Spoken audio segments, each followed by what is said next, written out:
салом бинандагони гиромӣ, барномаи хабарии Паём Ньюз аст. дар студия Шуҳрати Раҳматулло сархати муҳимтарин хабарҳои рӯз.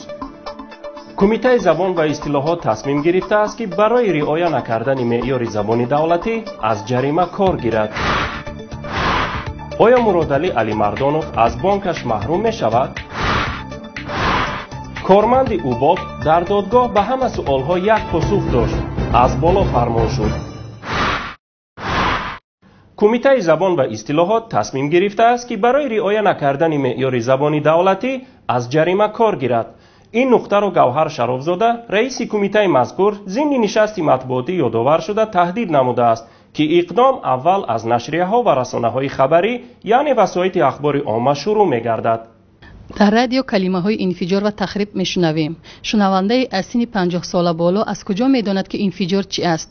як умр мо таркиш доштем ва ҳамин маъноро мефаҳмем. ё нашриҳои чопиро мехонем, чунон ибораҳои ғайритоҷикӣ истифода мешавад ки ҳатто калимаҳои тоҷикӣ хато навишта шудаанд. калимаи ҳаводис ин чӣ маънӣ дорад? умед ҷайҳонӣ, забондони тоҷик, дар ин бора мегӯяд кумитаи забон ва ислоҳот як ниҳоди расмиест ки иҷрои қонуни забони кишвари Тоҷикистонро амалӣ мекунад, вале равише ки кумита пеш гирифтааст кори дурусте нест. باید در نظر داشت، همیشه باید در یاد داشت که کمیته زبان و اصطلاحات یک نهاد رسمی است که اجرای قانون زبان کشور تاجیکستان را عملی میکند. این نهاد وظیفه‌اش هست که از زبان نگهبانی کند، ولی روشی که کمیته پیش گرفته است به نظر من کار درست نیست. نه با جریمه بستن، نه با مجبور کردن، نه با راههای باداشتن هیچ کار رو نمیشود کرد. اون مسئله که ایشون گفته است که من کلمه مثلا حوادث رو نمیدونم معناش چیست، باور کنید برای ما، برای تمامی دانش آموزان مکتب تاجیکستان خنده آور است. آخه بیر از تجربه روزگار بهره بگیر که بهر دست حوادث را به کار آید همه میدونن. اگر رئیس کمیته زبان و اصطلاحات این بیتی رو دکیره نمیدوند، شایسته ریاست بر این کمیته نیست. باید گفت که اکثر وزیران و مشاوران پرزیدنت با زبان روسی حرف میزنند. شیرعلی خیراللهیف، دبیر شورای امنیت دستگاه اجرایی پرزیدنت، زبانش روسی است. شمس‌الدین آرونبکزاده، وزیر فرهنگ، در تلفظ کلمه‌های تاجیکی دشواری میکشد و اکثری حالت کلمه‌ها را خطا تلفظ میکند. بک ظهوروف، سرداری خدمات علاقه هم با وجود درست به زبان روسی گپ زدن نتوانستنش، حتی عیب می‌داند که با زبان تاجیکی صحبت کند. کارمندانش میگویند جلسه ها را نیز با زبان روسی میگذراند.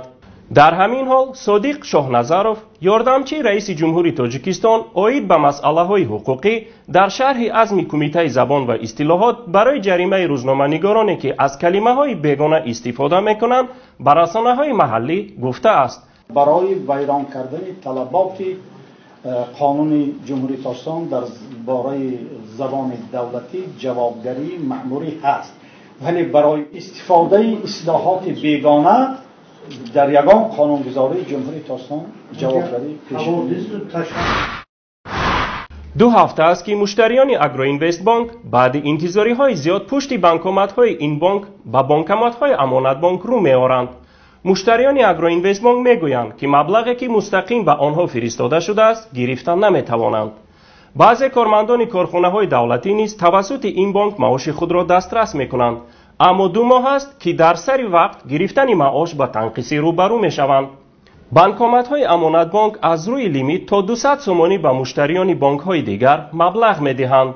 1 ماه قبل اگروینوست بانک زیاده از 80 کارمندش را در شهر و نواحی جمهوری با سبب بحران به رخصتی به مهلت فرستاد. چند قبل پروکراتور گنرالی از دزدی مبلغ‌های بانکی کارمندان فیلیال‌های اگروینوست بانک در شهر و نواحی اطلاع داده بود. اگروینوست بانک بانک مشترک بین حکومت و منصبداران، طلبک نظرов، سابق وزیر کارهای خارجی و مرادعلی علیمردانov، سابق رئیس بانک ملی و معاون سروزیر کشور است که حالا دومی در رأس این بانک نشسته است. بانک ملی میگوید که 57% سهمیه اگروینوست بانک دولتی و باقی مانده به این 2 سابق منصبداران و شریکان دیگرشان منسوب است. در مرافعه دیروزه بزرگمهر یار و نوریدین محکمov، کارمند ریاست مبارزه با جنایت‌های متشکل وزارت کارهای داخلی قیوموف سامان که محکمov را بازداشت کرده است و در کافتوکاب و گرفتن حجت‌های وکیلی یاروف شرکت داشته است به حیث شاهد پرسیده شد. این کارمند 25 ساله وزارت کارهای داخلی نه وکیل و نه قاضی را پسند نمی‌کرد و وقتی از قانون پرسیده میشد میگفت قانون ماییم. با سؤال بزرگمهر یاروف که پرسید شما یگان کاغذی داشتید که تمام شرطنامه‌های مرا با مشتریانم از اداره ام بردید؟ قیوموف پاسخ داد که به ما یگان خیل کاغذ لازم نیست، از بالا فرمان شد. با سؤال‌های در کدام اساس خانه‌های ما را کافتید؟ ماشین‌ها را در کدام اساس محکم کردید؟ و غیره نیز این کارمند اوباب یک پاسخ داشت، از بالا فرمان دادند. بزرگمهر از او پرسید در اداره شما از روی یگان دستور کار میکنند؟ با این سؤال هم پاسخ داد که هرچی از بالا امر شد همان را میکنیم، اما با سؤال همان بالا چی نام دارد پاسخ نگفت. در نیمه اول سال گذشته بیش از 21,000 تن خشک میوه از تاجیکستان صادر شده بود که این سال تا به 12,000 تن کاهش یافته است و علت اصلی این کاهش صادرات نامساعد بودن هوای بهار در شمال تاجیکستان منبع اساسی استحصالی خشک میوه این کشور دانسته شده است. با اطلاع سایت وزارت رشد اقتصاد و سودای تاجیکستان در 6 ماه نخست امسال از این کشور 12,000 تن انواع خشک میوه به خارج صادر شده که 2,300,000 دلار مبلغ وارد شده است. باغ‌های شمال تاجیکستان منبع مهم صادرات خشک میوه کشور به خارج و عمدتاً روسیه و قزاقستان محسوب می شود. اکنون مختصر از رویدادهای جهان و منطقه. مقامات امنیتی قرقیزستان خبر داده است که 600 شهروند این کشور به جنگجویان اسلامگرا در سوریه و عراق پیوستند. از این شمار 100 نفرشان زنان می باشند. طی چند سال اخیر بیش از 70 شهروند قرقیز در جنگ‌ها از طرف گروه‌های جنگجوی اسلامی کشته شده، 20 نفر از سوریه و عراق به قرقیزستان برگشتند. مقامات امنیتی روسیه قبلا جمع جنگجویان از کشورهای آسیای مرکزی در صف گروه‌های چون دولت اسلامی در سوریه و عراق را حدود 3000 نفر برشمرده بودند. اما معلومات‌های غیر رسمی جنگجویان آسیا میانگی را در سوریه و عراق زیاده از 10,000 رقم می‌زنند. بنا به اطلاع دفتر مطبوعاتی پلیس شهر سنت پترزبورگ روسیه، یک شهروند 17 ساله تاجیکستان شب گذشته در نتیجه حمله یک گروه نورسان محلی کشته شده است. پلیس میگوید 4 گمانبر در این حمله را که از 15 تا 18 سال دارند دستگیر کردند. یک هواپیمای شرکت هواپیمایی امارات متحده عرب امروز هنگام فرود که از هند می آمد در فرودگاه بین المللی دبی دچار صدمه شد. هنوز درباره جراحت برداشتن مسافران بر اثر این صدمه گزارش نشده است.